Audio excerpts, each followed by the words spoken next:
grabar. Ahí estamos grabando y vamos a maximizar la pantalla. Bien, supongo entonces que están mirando el PPT que les preparé para esta clase. Se ve bien, ¿cierto?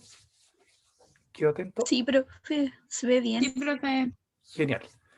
Súper. Entonces, vamos a iniciar con la clase del día de hoy, que está titulada como inmovilización prolongada, que es una temática finalmente, en el sentido de que hay ya una serie de estudios que últimamente han surgido en torno a lo que es eh, la pérdida de movilidad o la disminución de movilidad también para personas, en este caso, que han estado con algún evento agudo, con algún evento, supongamos, traumático, ¿ya? Y que muchas veces ha sido utilizado como elemento terapéutico y de hecho nosotros también utilizamos algunos principios de la inmovilización, pero como vamos a revisar en esta clase, la idea es que no nos quede esa idea de que la inmovilización debe ser prolongada ni debe ser absoluta, ¿ya? Entonces vamos a ir revisando qué es lo que pretendo yo al trabajar hoy día con ustedes, qué es lo que me interesa que ustedes sean capaces de hacer al final de esta clase. ¿Ya? Primero es identificar cuál es la relevancia de la inmovilidad prolongada para la terapia ocupacional. ¿Ya? A ratos, si es que no hacemos el link de este concepto de inmovilidad prolongada con lo que es la propia disciplina, perdemos también muchas veces el interés del estudio y de la profundización también. Es un tema que es bastante interesante, que es transversal, se relaciona bastante con lo que nosotros trabajamos o revisamos en biomecánica, pero no solamente está implicado el sistema musculoesquelético, sino que hoy día también vamos a dar algunas precisiones con respecto a otros sistemas también que pueden verse comprometidos. La idea es no hacer una revisión exhaustiva, sino que hacer una mención por sistema. Y también lo importante es que hay todo un vínculo con lo que nosotros hacemos. También describir tres efectos, ¿ya? Coloco ahí tres efectos porque es como lo mínimo, ¿ya? Por sistema que ustedes deberían manejar al final de la revisión de esta clase y identificar, ¿ya? Ahí está con un tema de tipeo, tres técnicas de evaluación e intervención, ¿ya?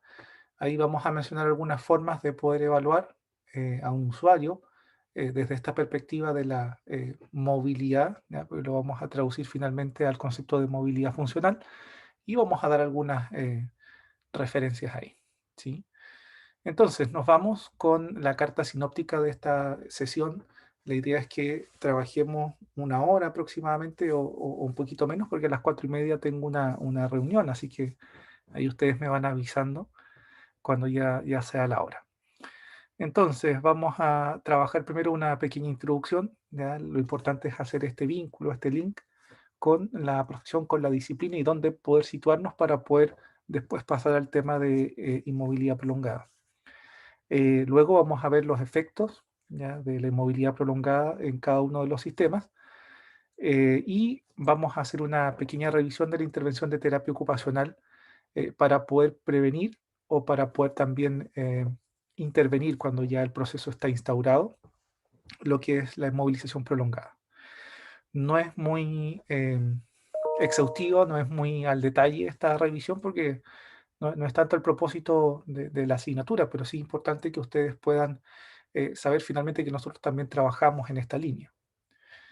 Ahora, ¿por qué digo que también trabajamos en esta línea? Habitualmente el tema de la inmovilización prolongada es un fenómeno que muchas veces se atribuye a profesionales como los kinesiólogos que trabajan ya junto a nosotros en las unidades hospitalarias.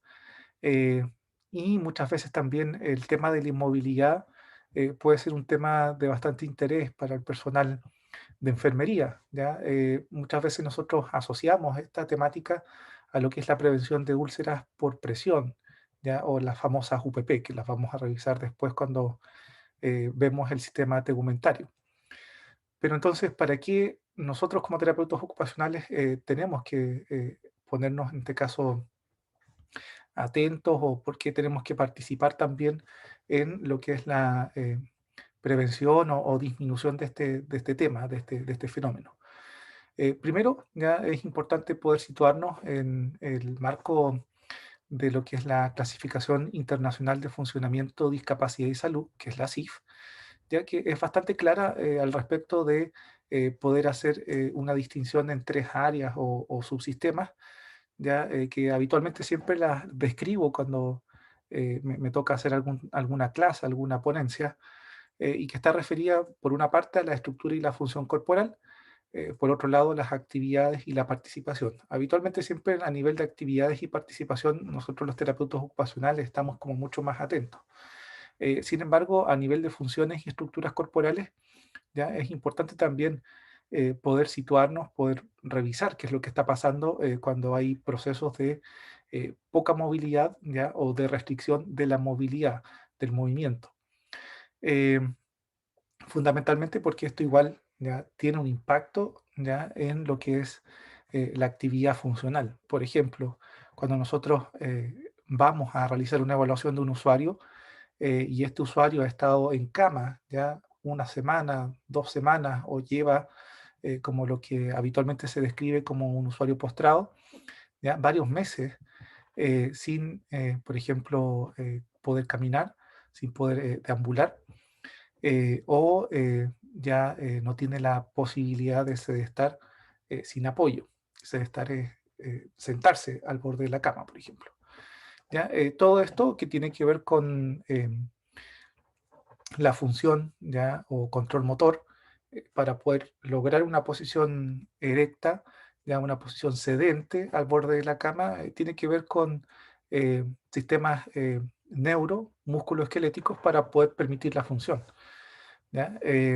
Por una parte eso es importante y por otra parte también el hecho de que el usuario pueda sentarse de forma independiente al borde de la cama implica que lo que tiene que ver con el desarrollo de actividades, por ejemplo, lo que es higiene menor, lo que es alimentación, lo que es vestuario, por ejemplo, de tren superior, ya es mucho más fácil, es mucho más sencillo, requiere mucho menos apoyo. Eventualmente en esta posición hay que esté siempre eh, acostado, ¿ya? O en una posición de menor movilidad. Entonces, desde el punto de vista de la participación, efectivamente nosotros podemos también favorecer ya que, por ejemplo, el desayuno en las mañanas pueda ser realizado en una mesa, ¿ya? O trabajar lo que es el tema de las transferencias, ¿ya? A una silla, a una pequeña mesa en donde pueda compartir un desayuno con otros familiares o como lo hacemos a ratos, bueno, cuando no estábamos interferidos por el COVID en el hospital de acá de Puerto Montt, con otros usuarios en una sala común. ¿Ya? Entonces, lo que tiene que ver con la inmovilidad prolongada, ¿ya? Está afectando estas tres dimensiones, ¿ya? Eh, lo más corporal, lo más funcional a el desarrollo de actividades y la participación social también. Ahora, si es que nosotros como terapeutas ocupacionales nos situamos un poco más en específico, habitualmente también trabajo con el marco de la AOTA, ¿ya? De la Asociación Americana de Terapia Ocupacional, en donde hay distintas áreas ya de la ocupación. Y dentro de estas áreas de la ocupación, nosotros vemos la primera columna que está acá a la izquierda, ¿ya? Y ahí nosotros podemos observar, disculpen, acá está, se me fue una, ahí. A la izquierda nosotros podemos observar las actividades de la vida diaria, que son las ABD, ¿ya? También podemos observar el descanso y sueño, educación, trabajo, juego, su tiempo libre y participación social. Ahora, si es que nosotros nos vamos a las actividades de la vida diaria y hacemos un desglose un poco más fino, ¿ya? Como yo les mencionaba hace un rato, todo lo que tiene que ver con alimentación, vestuario, higiene personal, ¿ya? Podríamos nosotros decir también que está condicionado por otra de las ABD que habitualmente también está un poquito más desplazada, que es lo que se denomina como movilidad funcional.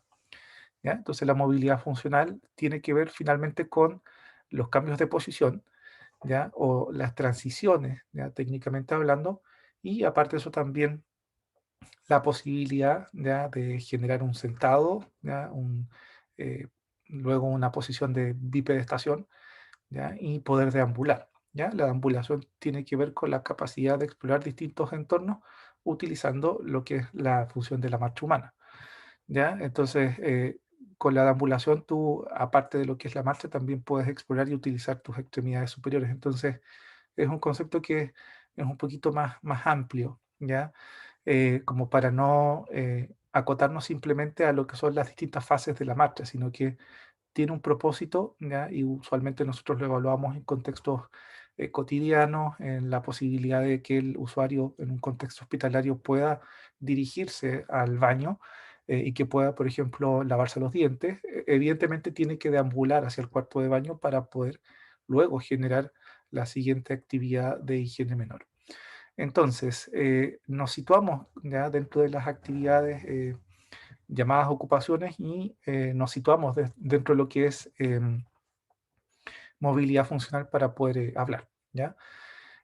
Fundamentalmente porque, como yo les comentaba, hay otros profesionales que también van a trabajar a nivel de lo que es inmovilidad prolongada, ¿ya? Fundamentalmente kinesiólogos, enfermeras, que van a estar ya cumpliendo su rol y evidentemente la idea es poder colaborar, ¿no? ¿Ya? Nuestro foco ya más importante va a estar en lo que es el tema del desempeño de la movilidad funcional, de las ABD, ¿ya? Y evidentemente tiene un sustrato que eh, tiene todo esto que es biopsicosocial, ¿no? Entonces, una vez hecho esta introducción, ya como para que más o menos ustedes se sitúen y más o menos comprendan de por qué es importante trabajarlo o tenerlo en consideración, eh, vamos a hablar de este fenómeno, ya que habitualmente cuando nosotros eh, no, nos imaginamos a qué nos referimos con inmovilizaciones, guardar reposo, ¿ya? Cuando nosotros clásicamente nos enfermamos, digo clásicamente porque tiene que ver con un modelo un poco más antiguo y que actualmente está desafiado también por muchos autores y que también producto de los distintos investigadores, ¿ya? El tema de la inmovilización prolongada es algo que se pretende evitar. Pero por otra parte también cuando nosotros hablamos de procesos de inmovilización, ¿ya? La idea que está por detrás de eso es poder sanar los órganos o los tejidos que están dañados. Entonces, claro, mantener en este caso un proceso de inmovilización que es, entre comillas, ya, terapéutico es fundamental, es muy importante. Y hay etapas y hay fases en algunos casos, por ejemplo, cuando hablamos nosotros de lesión de tendones, ya lesión de tendones, por ejemplo, flexores, tenemos protocolos en donde la inmovilización prolongada ya es algo bastante negativo que podría ocurrir, ya porque la complejidad de la mano es que tiene muchas estructuras osteomusculares en una zona, perdón, bastante pequeña. Entonces, por lo mismo, la movilización prolongada en esta zona ya es algo que nosotros queremos evitar, pero sí ya la movilización precoz, ya, pero protegida. Eso es lo que habitualmente se conoce en lo que es el ámbito de la traumatología, ¿ya? Entonces, es importante movilizar, ¿ya? Pero es una movilización que es terapéutica, ¿ya? Cuando nosotros dejamos que la mano, por darles un ejemplo, sane por sí sola, en una posición no sé, con una valva de yeso, ¿ya?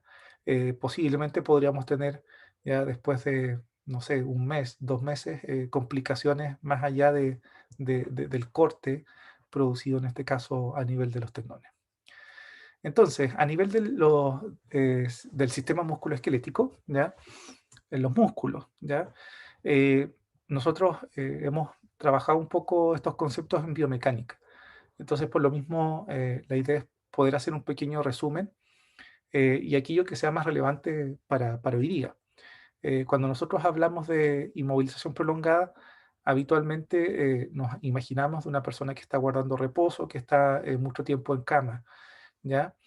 También son efectos bastante cercanos a procesos en donde la gravedad no existe, ¿ya? Por lo mismo también en algún tiempo se generó mucho interés porque es algo que le sucede a los astronautas cuando están ya en proceso de entrenamiento o cuando están, por ejemplo, mucho tiempo en, no sé, una estación Espacial Internacional. Eh, pero a lo que voy es que cuando nosotros observamos a un usuario ya que lleva una semana, 15 días inmovilizado, ¿ya? ¿Qué es lo que habitualmente más afecta? Según la bibliografía, lo que más afecta son las extremidades inferiores, pero principalmente lo que tiene que ver con los músculos antigravitatorios. ¿Ya? En algún momento podemos nosotros comentar, tal vez en neurología o en tercer año creo que es la maña innovada, cuando trabajamos los conceptos de control motor.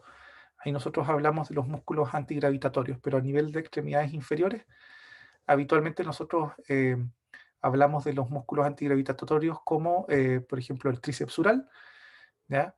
Donde está el gastrocnemio y el sóleo, y aparte de eso también el músculo cuádriceps femoral. Habitualmente los músculos más grandes, ¿ya? Son los que están más afectados por los procesos de dismovilidad. Entonces, ¿qué es lo que nosotros observamos al principio? Es con un reposo estricto, dice acá que el músculo va a perder aproximadamente un 6% al 40% de la fuerza. ¿Ya? Dice ahí, en, disculpen, ahí, entre 4 ¿ya? a 6 semanas comenzando el reposo. Entonces, si se dan cuenta, es una diferencia importante. Primero hay pérdida de fuerza, ¿ya? Seguido de eso, ¿ya? Como la diapositiva ahí comenta, también nosotros podemos observar lo que es la atrofia muscular o es, lo que se conoce habitualmente como la pérdida de lo que es en este caso el diámetro, ¿ya? De las fibras musculares que se van haciendo mucho más delgadas. Eh, Habitualmente, ya la bibliografía describe que hay dos tipos de fibra. Bueno, cuando nosotros revisamos en algún momento fibras musculares, ya veíamos que había de contracción rápida, de contracción lenta, ya, pero habitualmente ya las de tipo 1 y las de tipo 2A son las que están afectadas. Ahora, cuando nosotros hablamos desde terapia ocupacional del posicionamiento, habitualmente nosotros siempre nos vamos a lo más específico que es lo puntual que realizamos y tiene que ver con la confección de órtesis. Cuando nosotros hablamos de, por ejemplo, posiciones de reposo, posición funcional, ya a ratos también hay una posición ya en la cual la mano ya va a quedar en este caso con la musculatura intrínseca de los dedos ya en una posición mucho más estirada eh, versus otras posiciones, por ejemplo, que son más hacia la flexión, más hacia el cierre del puño, que según la bibliografía describen que los tejidos blandos van a quedar en una posición mucho más acortada, ¿ya? Entonces, habitualmente siempre cuando nosotros generamos procesos ¿ya? de eh, disminución de la movilidad, de inmovilización, la posición que vamos a elegir siempre son posiciones de alargamiento o un balance entre lo que es ya, una posición acortada y una un poquito más alargada o elongada. ¿Ya?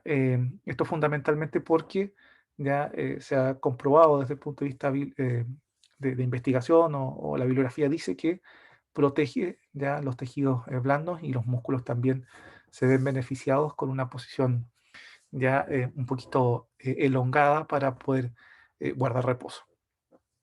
También como efectos que se asocian ya al sistema musculoesquelético a nivel de los músculos, observamos también cambios ¿ya?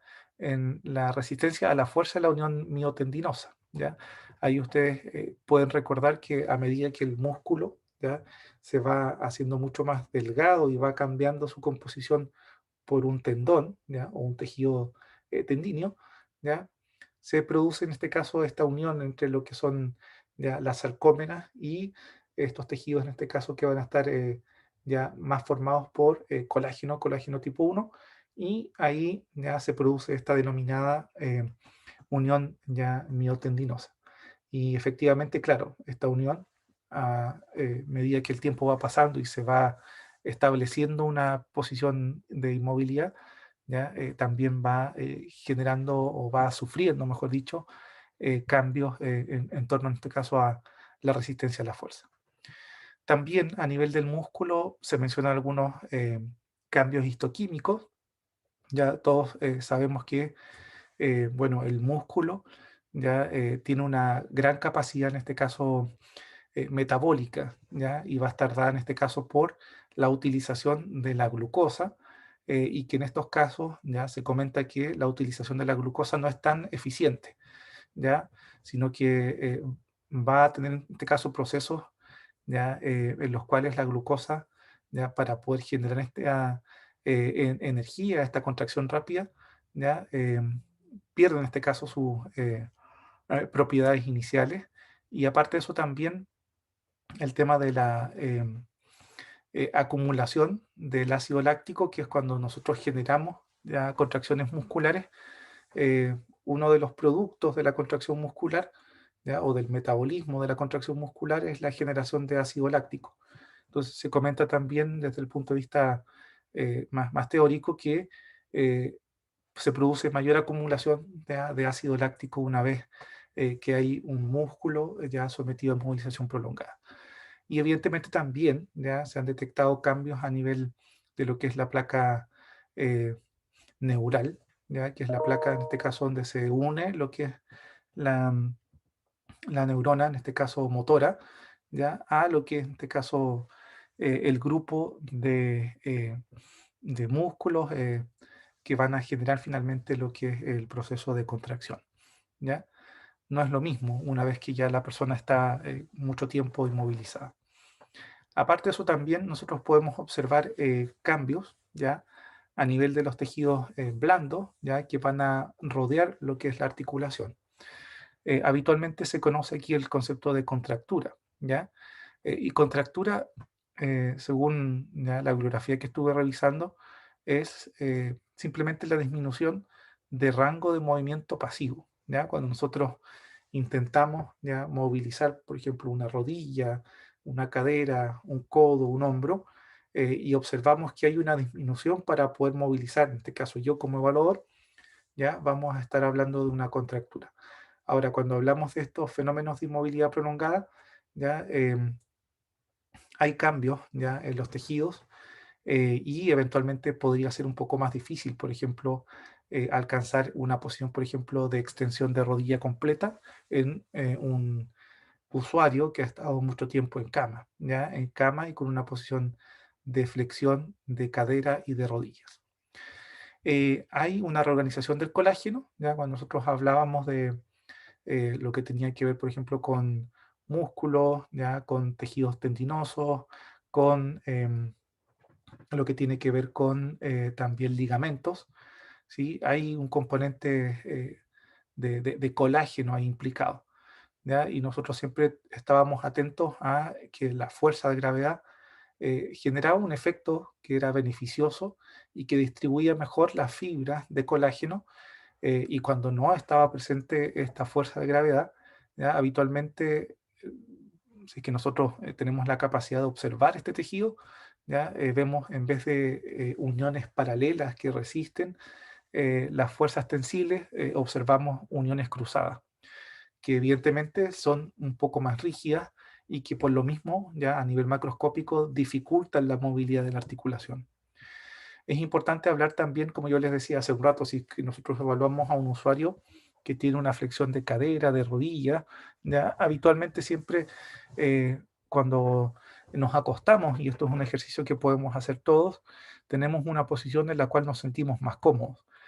Habitualmente son posiciones de flexión o posiciones más cercanas a esta posición fetal, ¿ya? Entonces, habitualmente estas posiciones ya más hacia la flexión, más hacia lo que es la posición fetal, son eh, de mayor riesgo para poder generar contracturas periarticulares.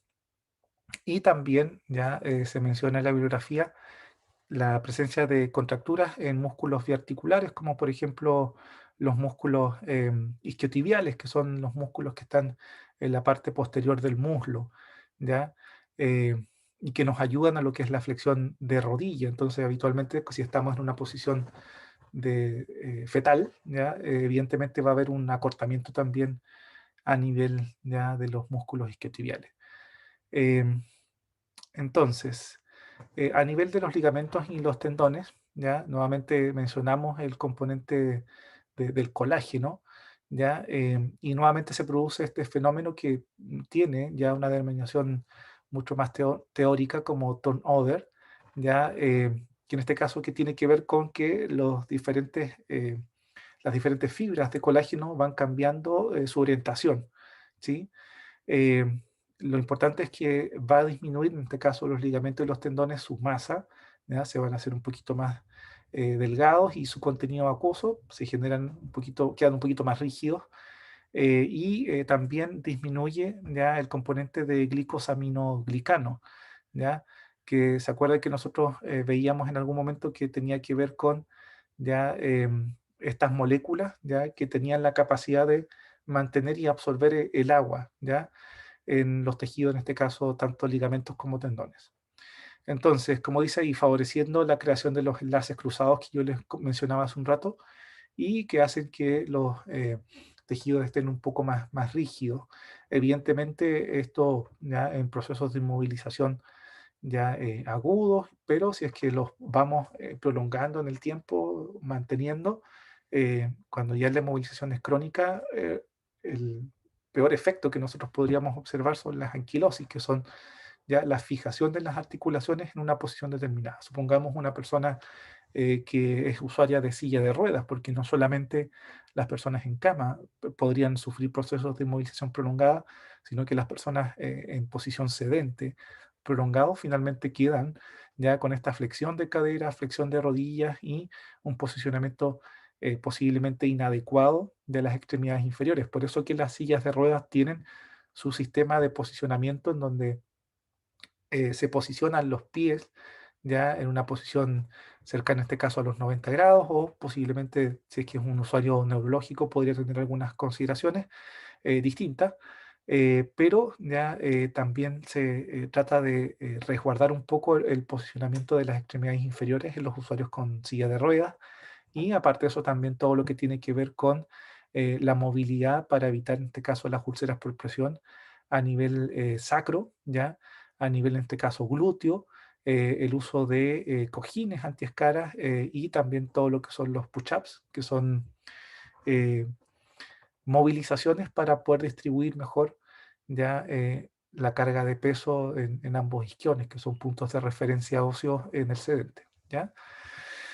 Entonces, pasamos al siguiente nivel, ya que son los huesos, y esto lo trabajamos en biomecánica con lo que tiene que ver con la ley de Wolf, ya que finalmente tiene que ver con un equilibrio entre la producción de hueso y la reabsorción del mismo. Cuando nosotros tenemos ya personas que son deportistas, que tienen alta carga a nivel del sistema óseo, ya nosotros podríamos observar que también ya las extremidades inferiores o las zonas del cuerpo que están más sometidas a la carga, ya van a tener en este caso también mayor producción de hueso, porque la idea es poder ya resistir de mejor forma ya estas cargas que se producen a nivel del sistema musculoesquelético. Salvo que nosotros tuviésemos, por ejemplo, una posición habitualmente, por ejemplo, más sedentaria, ya las personas que pasan mucho tiempo sentados, ya que pasan, por ejemplo, mucho tiempo frente a un computador, no nos vamos a ir al ejemplo extremo, por ejemplo, de la persona con silla de ruedas, porque eso es algo que habitualmente mencionamos, pero supongamos que nosotros pasamos haciendo actividades de oficina, ¿ya? Eventualmente también ya la densidad ósea podría estar en este caso afectada si es que nosotros no realizamos ejercicio, no en este caso utilizamos, por ejemplo, las escaleras, no tenemos en este caso la tendencia a lo que es en este caso generar caminatas, a generar en este caso un estilo de vida un poco más activo, ¿ya? Ahora, no sé, ejemplos a nivel, en este caso, ocio, para personas sedentarias, ya no tengo tan a la mano, pero sí ya para lo que es el tema de los ligamentos y tendones, fundamentalmente lo que tiene que ver con, por ejemplo, las roturas del tendón de Aquiles, ya que habitualmente son condiciones de salud que se dan en personas que tienen mayor sedentarismo o que no están tan acostumbradas a la actividad física y que después tienen un periodo de activación ya del sistema musculoesquelético y se les corta en este caso el tendón de Aquiles porque reciben una fuerza mayor a la que sus tejidos pueden soportar, que es bastante común ya en las personas que trabajan frente a un escritorio o personas en este caso que ya han cumplido ya sobre los 40 o que en este caso tienen condiciones metabólicas de base, ya, y que lo que ha pasado últimamente por el tema de la pandemia y porque hemos estado mucho más sedentarios en general, ya se ha visto también aumentado, incluso en personas que han practicado deporte previamente, pero que ya han disminuido también sus niveles de actividad en los últimos meses.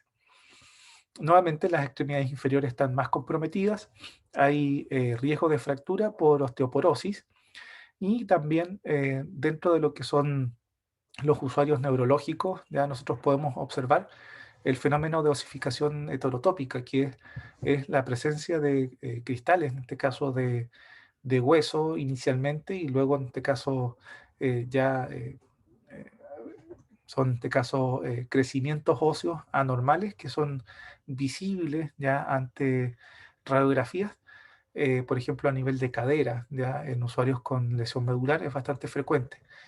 Como les comentaba, se describe habitualmente en usuarios con compromiso neurológico, como lesionados medulares, por ejemplo. A nivel de las articulaciones, ya principalmente en el tejido cartilaginoso, cuando nosotros hablamos del fenómeno de imbibición, tiene que ver con la forma en la cual el cartílago se nutre, se alimenta.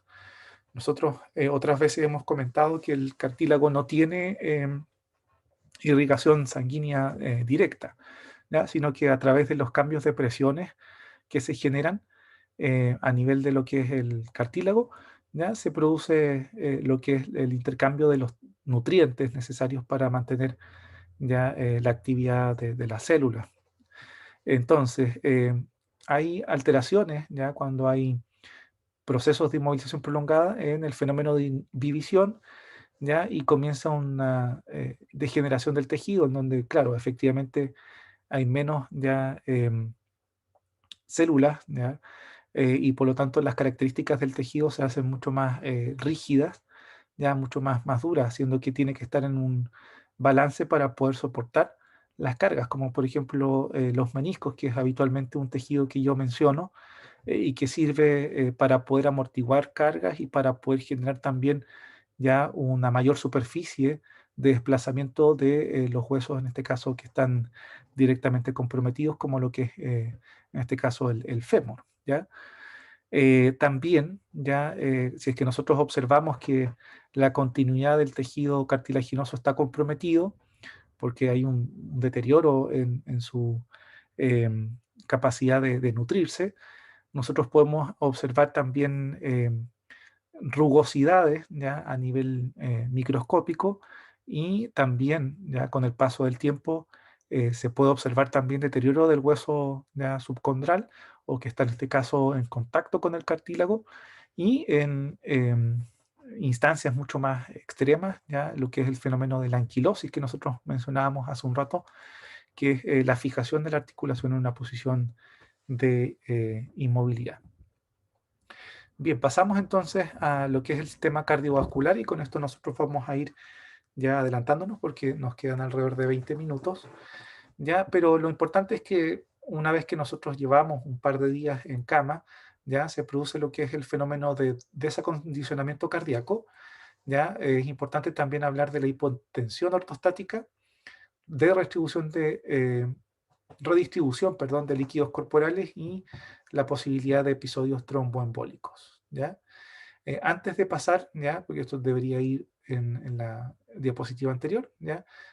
Mostramos principalmente los efectos, en este caso terapéuticos, de las órtesis, que son un recurso que nosotros utilizamos ampliamente, ¿ya? Pero que requieren ya de este proceso de inmovilización que es terapéutico, ¿ya? No es una inmovilización prolongada, ni tampoco las posiciones que ustedes observan acá, ya son al azar, sino que tienen ya toda una fundamentación que permite que los tejidos puedan ya curarse en condiciones terapéuticas.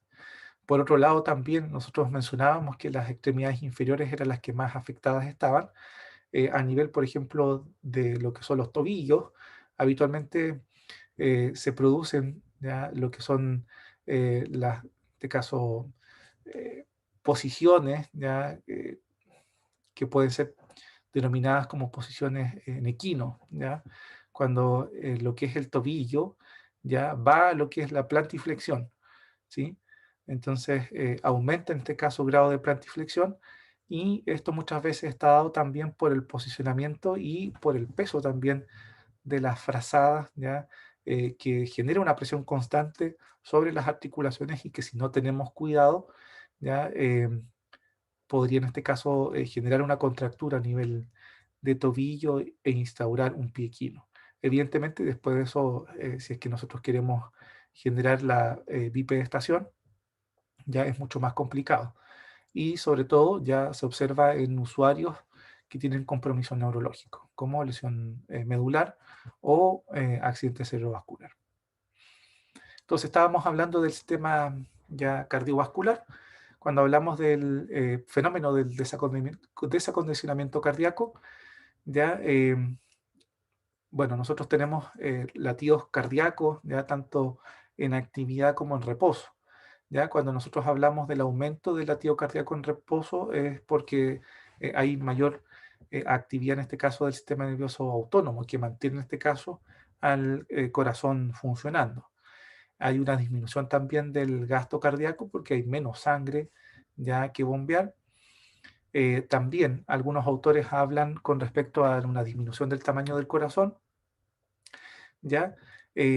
Y dice que cuando nosotros ya tenemos a un sistema, en eh, este caso cardíaco, ya con desuso, ya después cuando nos sometemos a actividad, dice cuando hay un esfuerzo submáximo, ya que es un poquito ya inferior ya a poder utilizar todos nuestros recursos, se produce un aumento en la frecuencia cardíaca, o sea, ya el corazón ya late mucho más rápido.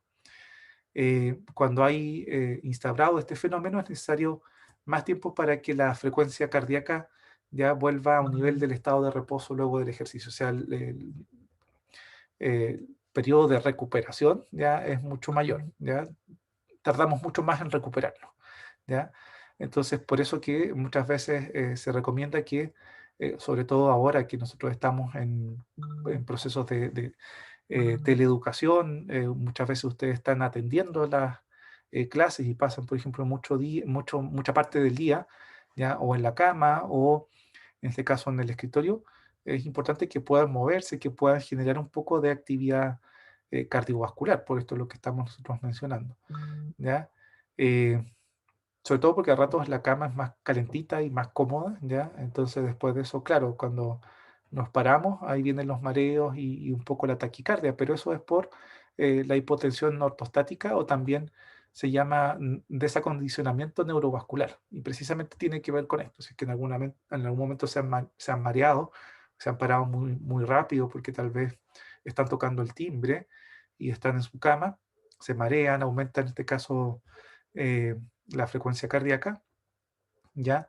Es porque en condiciones fisiológicas, cuando nosotros nos paramos de la cama, supongamos este ejemplo, existe una respuesta ya que compensa, ya es una respuesta normal, ya de vasoconstricción, o sea, de apretar en este caso los vasos, ya también se produce ya taquicardia y aumento de la presión ya arterial. Eso es un fenómeno que es fisiológico, que es normal.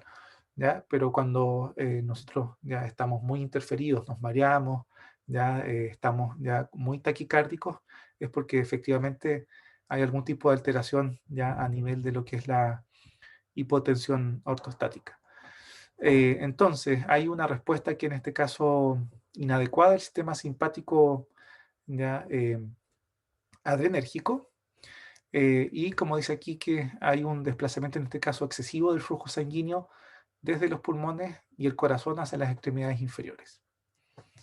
Eh, y por otra parte también, para poder hablar de este fenómeno de desacondicionamiento, hablamos de un aumento del tono simpático ya, beta adrenérgico.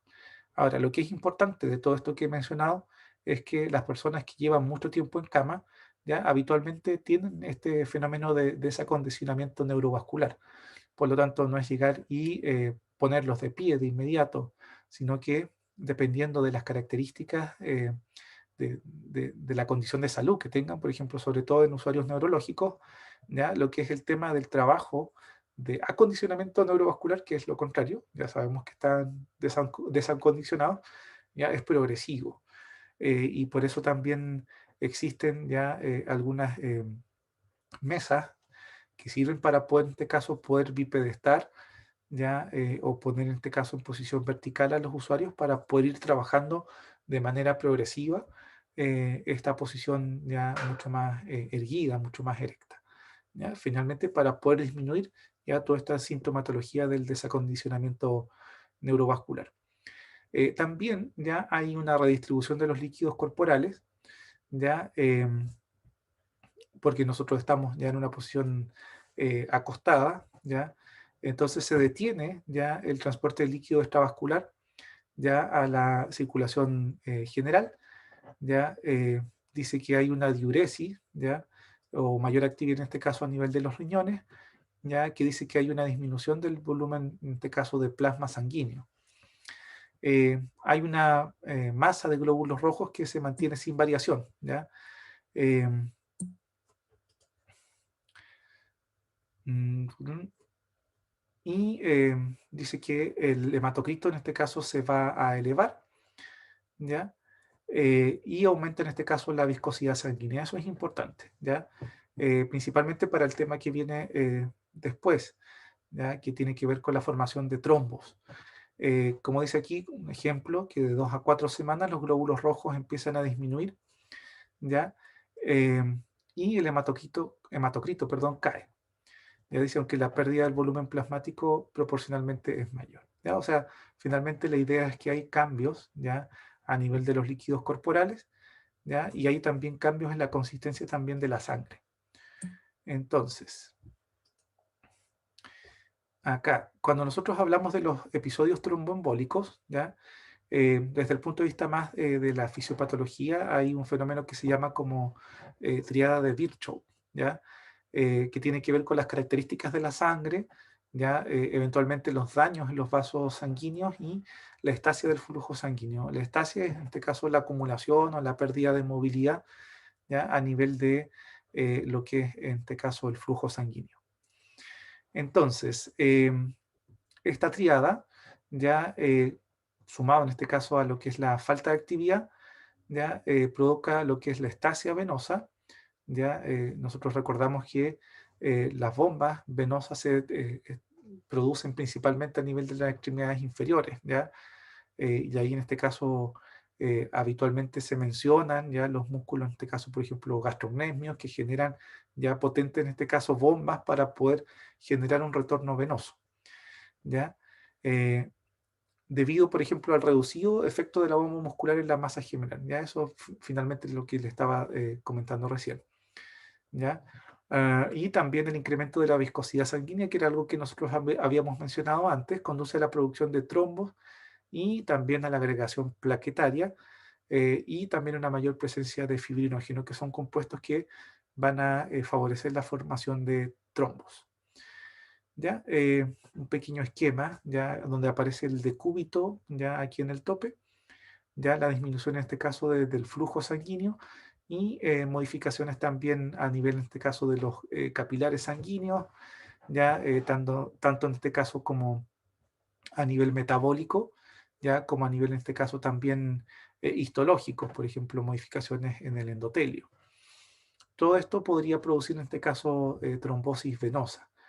¿Ya? Y por lo mismo también las personas que están con problemas ya, de coagulación sanguínea, ya habitualmente tienen ya un tratamiento farmacológico para poder disminuir la aparición de trombos y también todo lo que es el cuidado, ya por ejemplo con la utilización de medias antitrombóticas, que si que eventualmente nosotros hacemos la evaluación de un usuario en un servicio de medicina, de neurología, ya van a tener estas medias que generan ya también ya una compresión constante que también disminuye lo que es este fenómeno de estasis venosa, ¿ya? En cuanto a la piel, ya nosotros habíamos adelantado un poco lo que es la formación de las úlceras por presión. fundamentalmente en usuarios con compromiso neurológico o usuarios muy añosos por lo que es la alteración de la sensibilidad o lo que es la alteración también del estado de conciencia. ¿Ya? Algunos factores intrínsecos, como yo les mencionaba, es la edad avanzada, trastornos de sensibilidad, perdón, en usuarios neurológicos y usuarios malnutridos, ¿ya? Usuarios demasiado enflaquecidos, ya que tienen en este caso una mayor eh, predisposición o un mayor riesgo a generar úlceras por presión. Factores extrínsecos, ¿ya? Cuánto tiempo la persona esté en una posición determinada, ¿ya? También, ¿ya? Eh, por ejemplo, la presión, como dice, de interfase y en este caso las fuerzas de cizalla, fricción o inmovilidad. Entonces, todos estos factores que son extrínsecos podrían ya influir ya en la aparición de una úlcera por presión.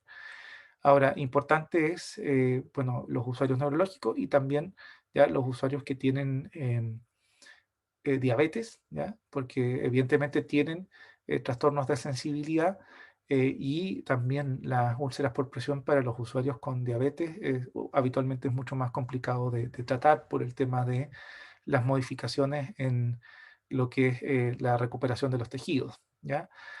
Una imagen con alguna de las zonas, ¿ya? Por posición, ya sean de cúbito supino, lateral o prono, en donde aparecen o hay riesgo de úlceras por presión, ¿ya? Entonces, es importante y por eso que nosotros también nos añadimos como parte también del equipo de cuidado del usuario para poder también ir generando los cambios de posición, ir colaborando también con el personal de enfermería, tienen sus registros también de cambios de posición y cada vez que realizamos una atención a un usuario, favorecer un posicionamiento adecuado, ya sea en decúbito supino, ya en decúbito lateral. Em, una de las como guías, ya habitualmente tiene que ver con posiciones ya que prevengan, por ejemplo, la flexión exagerada, ya flexión, por ejemplo, de codos, ya o rotación, por ejemplo, interna de hombros, lo que tiene que ver, por ejemplo, con la flexión excesiva de cadera o el posicionamiento, ya lo habíamos hablado un poco de los tobillos a nivel de eh, lo que es la posición de cúbito supino. ¿Ya? Bueno, hay algunos factores que están definiendo lo que es la hipoxia, que finalmente también es un fenómeno fisiológico que influye en la aparición de las úlceras por presión, que es la disminución del aporte sanguíneo en el tejido, ¿ya? Entonces hay factores metabólicos, cardiopulmonares, ¿ya? Factores medicamentosos y vasculares, ¿ya? Nosotros mencionábamos hace un rato los factores vasculares, ahí está lo que es el tema de la diabetes, que lo habíamos mencionado hace un rato, ¿ya? Factores metabólicos, y esto es interesante también, por ejemplo, la fiebre, ¿ya? La cirrosis, por ejemplo, ya que tiene que ver con cambios finalmente en la composición de los tejidos, porque hay algo que está pasando a nivel sistémico. Factores cardiopulmonares como insuficiencia cardíaca, respiratoria, etcétera, ¿ya? Y algunos fármacos también que van a favorecer un poco más al riesgo, ¿ya? Como por ejemplo los agentes alfa adrenérgicos, ¿ya? Ergotamina, nicotina y beta bloqueantes, ¿ya? Principalmente tiene que ver con la posibilidad de generar hipoxia, ¿ya? Ese es como el concepto más importante y que también están de alguna forma influyendo estos medicamentos para poder producir mayor riesgo de UPP. Algunas alteraciones metabólicas y nutricionales, ya hay una disminución de la masa magra en personas que están inmovilizadas, ya y hay un aumento también del contenido graso de 2,3 a 12%, ya sin un cambio en el peso total del individuo. O sea, el individuo no es que baje de peso acostado, sino que cambia ya la proporción entre masa magra y tejido adiposo. ¿Ya? Así que para todos aquellos que nos esperanzamos bajando de peso estando acostados, no, no es así. Se ven afectados el apetito y la ingesta hídrica, ¿ya? Ellos van a estar afectados. Y eso es importante igual porque, claro, nos comemos porque no nos da tanta hambre, pero lo que sí es que, por ejemplo, en usuarios adultos mayores, la ingesta hídrica es fundamental.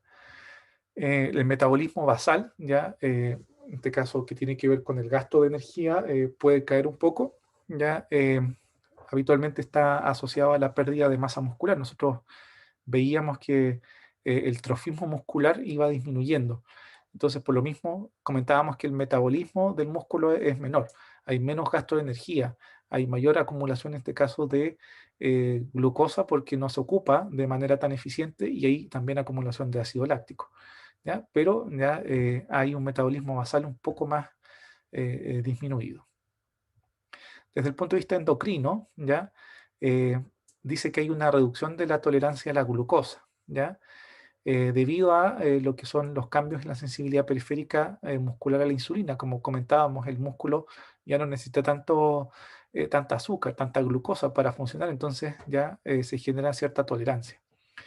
Importante un dato de estudios con ratas, ya donde dice que la inmovilización originaba una supresión de la hormona paratiroidea y una caída de la absorción intestinal de calcio. ¿Ya? Em, dice que hay un fenómeno, como nosotros mencionábamos hace un rato, de la ley de Wolf, que tiene que ver con la, en este caso, reabsorción ósea, ¿ya? En este caso, cuando no hay tejido, en este caso óseo, sometido a estrés, a carga, entonces las células, los osteoclastos, van a, de alguna forma, absorber ya todo el tejido óseo y se van a producir mayores niveles de calcio circulante, ¿ya? Entonces, como dice ahí, se generan también fenómenos a nivel de las hormonas o a nivel endocrino, ¿ya? Dice que este fenómeno parece ser respuesta al calcio circulante, ¿ya? Y en este caso la PTH puede encontrarse elevada, ¿ya? En personas que presentan hipercalcemias por inmovilización. ¿Ya? Eso es un dato como más específico, pero igual es importante que a nivel de los diferentes sistemas nosotros podemos observar cambios. En el sistema respiratorio, esto igual consideré importante mencionarlo, fundamentalmente porque, claro, hay una disminución de la ventilación. Nosotros hace rato mencionamos en los factores cardiovasculares, ya que había una disminución ya, del aporte sanguíneo al corazón, ya, entonces nosotros podíamos observar también ya disminución de la ventilación, ya atelactasia, que en este caso tiene que ver con que el tejido pulmonar, ya en vez de mantenerse expandido, ya, y generando la función de intercambio gaseoso, ya se achica, es como que de alguna forma como que se amuña y ya la función de intercambio gaseoso ya se ve disminuido y la presencia también de neumonías, ¿ya? Entonces, hay una disminución, ya como estamos nosotros generando ya menor capacidad ventilatoria en la movilidad del diafragma, ya también nosotros podríamos observar en los usuarios con inmovilidad contracturas, que es la disminución de la movilidad ya de las articulaciones del tórax, y también ya hay una restricción entonces mecánica. Si nosotros inspiramos y ya expiramos ya de forma eh, más corta, por así decirlo, también hay una restricción mecánica porque finalmente ya el tórax se va acostumbrando ya a esta disminución ya de una respiración más corta. Entonces dice que se reduce una posibilidad de una inspiración máxima, ya disminuyendo lo que es la capacidad vital y los volúmenes de reserva. Entonces la respiración tiende a hacerse más superficial, ¿ya? Respiramos más cortito, más rápido, con un aumento del dióxido de carbono, ¿ya? En los alvéolos y de la frecuencia respiratoria. O sea, respiramos un poquito más rápido, pero ya nos oxigenamos no tan bien. Entonces, cuando nosotros, por ejemplo, estamos en una posición de decúbito supino, ya vamos a tener una parte, en este caso, superior de los pulmones e inferior, ¿ya? Y eso es principalmente por el efecto de gravedad. Cuando nosotros, por ejemplo, darles un ejemplo de el efecto de gravedad, por ejemplo, en la distribución de los líquidos corporales, cuando, por ejemplo, las piernas se mantienen hinchadas porque estamos en una posición, por ejemplo, de pie prolongada, ¿ya? Y lo que tiene que ver con el retorno venoso es insuficiente, entonces las piernas se hinchan. Ahora, principalmente esto es para graficarles el efecto de la fuerza de gravedad, porque también se observa a nivel de los pulmones, en donde hay dos porciones, una parte que va a estar ya mucho más elevada y otra que va a estar mucho más abajo y que va a generar en este caso presencia ya de líquidos y una zona superior mucho más seca, ya, y nosotros en fisiología hemos leído que para que se produzcan en este caso los fenómenos de ventilación y perfusión tiene que haber cierto nivel de humedad.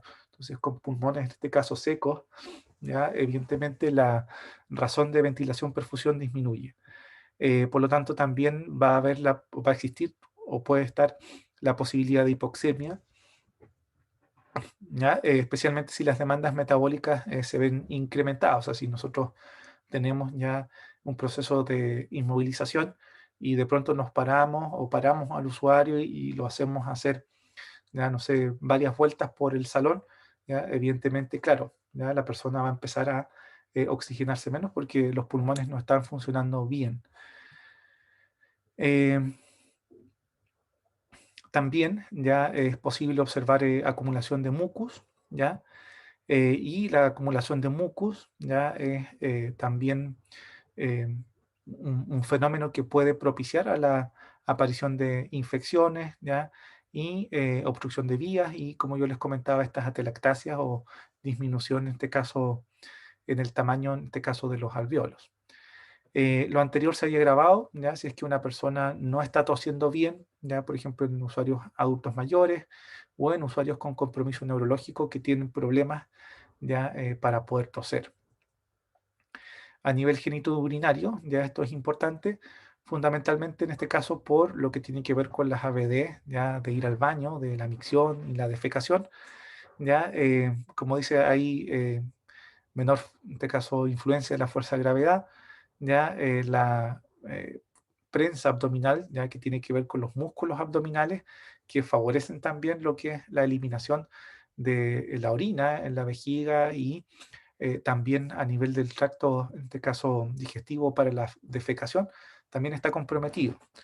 Ya a nivel, en este caso, de la vejiga, dice que el vaciamiento de la eh, eh, vejiga en este caso es incompleto y también en este caso hay un aumento de un residuo ya postmiccional, o sea, no se vacía completamente ya la vejiga.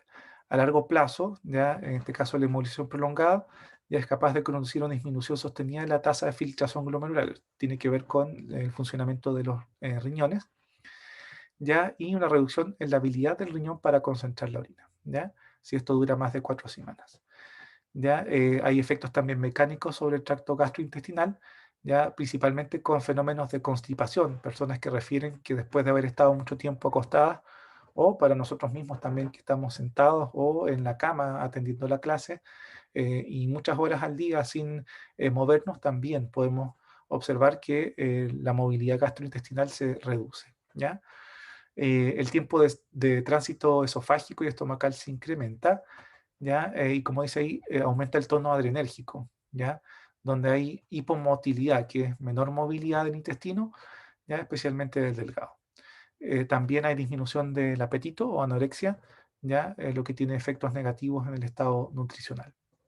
A nivel del sistema nervioso, ya cuando estamos mucho tiempo, por ejemplo, en cama, podrían haber posibilidades de atrapamientos, ya, o de neuropatías por compresión a nivel, por ejemplo, del nervio peroneo, a nivel, en este caso, de lo que es el tobillo, ¿ya? Muchas veces se produce esta compresión o del nervio cubital en la parte posterior del codo. También ya el aislamiento social se asocia ya a lo que es el tema de la ansiedad, ya a lo que es trastorno del ánimo, también trastornos neurocognitivos, disminución de la atención, ya de lo que es la orientación, por ejemplo, en tiempo y espacio, etcétera. O sea, todo es un fenómeno ya que se conjuga al momento de hablar de la inmovilidad. También ya hay estudios que hablan con respecto a lo que es la reducción de la agudeza visual, ya de agudeza auditivo y del sentido del equilibrio, por sobre todo si es que estamos mucho tiempo en cama. También ya hay trastornos del sueño, ya muchas veces se interrumpe lo que es el sueño, el ciclo sueño-vigilia, perdón, y todo esto ya si es que tenemos, por ejemplo, usuarios adultos mayores, ya que son mucho más frágiles en este sentido. Entonces es importante también considerarlo en nuestra intervención. Cuando nosotros hablamos, por ejemplo, de usuarios neurológicos y de usuarios adultos mayores, al parecer, ya según las recomendaciones de los distintos autores que esta clase ha recopilado, son como personas que hay que tener ya mucho más consideración también.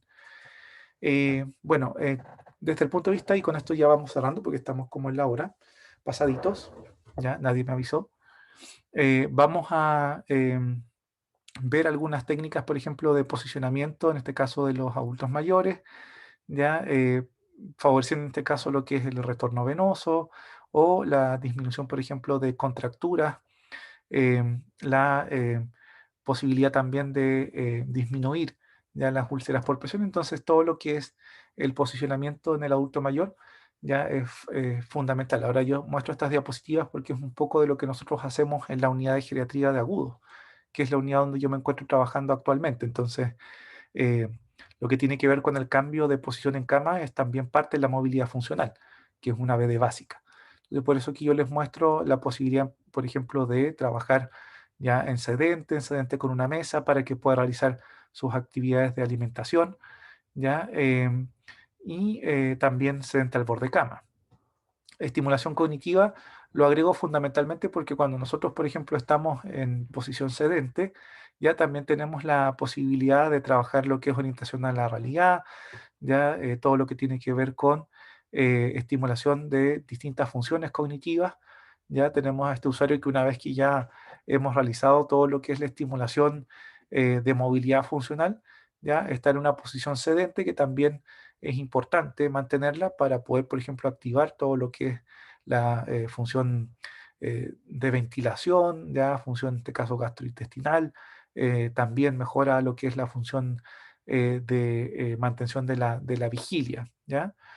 Y realizar en este caso distintos tipos de actividades, ¿ya? De estimulación cognitiva y de participación en actividades de la vida diaria, ¿ya? Entonces, por lo tanto, es muy importante tener esta consideración de lo que es la movilidad funcional, incluso en episodios en donde la inmovilidad ya se hace necesaria, pero para eso siempre es importante mantener una buena comunicación con los médicos tratantes y con el personal de enfermería para evitar de que haya algún tipo de complicación, ¿ya? O un riesgo de caída, o eventualmente si es que hay ya algún tratamiento, no sé, que tenga que ver con lo que es el tema, por ejemplo, de em, prevención de trombos, ¿ya? Eventualmente ese tipo de condiciones podrían tener ya un poquito de contraindicación a lo que es la movilización o la participación más intensa en actividades.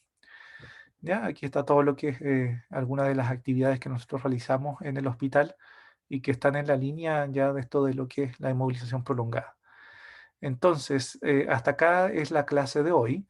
Ya les comentaba un poco la importancia de la inmovilización, pero desde el punto de vista terapéutico. ¿Ya? Y desde el punto de vista terapéutico, nosotros tenemos ya ahí un nicho en lo que son las ABDs que son básicas, que es la movilidad funcional. Y ante eso, ya, antes de finalizar, porque ya me están esperando al otro lado, ya les voy a mostrar un poquito algunas formas ya de evaluar ya lo que es movilidad funcional, que es un instrumento de valoración de la movilidad funcional SIFO-MS, ya usuarios que se utiliza en usuarios hospitalizados, ya que está basada en la CIF, ya, y ahí aparece la definición de movilidad funcional, ya, y hay también una calificación, ya. Esto es interesante porque de esta forma nosotros podemos graduar ya la participación del usuario en lo que son las actividades de movilidad funcional. Por ejemplo, cuando no hay dificultad, ya a cuando hay una dificultad completa o total, por ejemplo, del 96 a 100%. Algunas de las actividades de movilidad funcional, por ejemplo, girar en cama, ¿ya? Que es lo que nosotros mencionábamos hace un rato, la posibilidad de girar ya sobre ambos de cúbito lateral izquierdo, derecho, ¿ya? La transición del sedente al borde de la cama, mantenerse sentado, ya mantenerse en posición bípeda y la marcha. Y aparecen en este caso diferentes indicadores ya para cada uno de los distintos hitos de movilidad funcional. ¿Ya? Entonces, hay distintos estadios, por ejemplo, girar, sentarse, sedente y la valoración para cada uno de los modos. Lo encontré interesante, así que por eso que se los presento actualmente.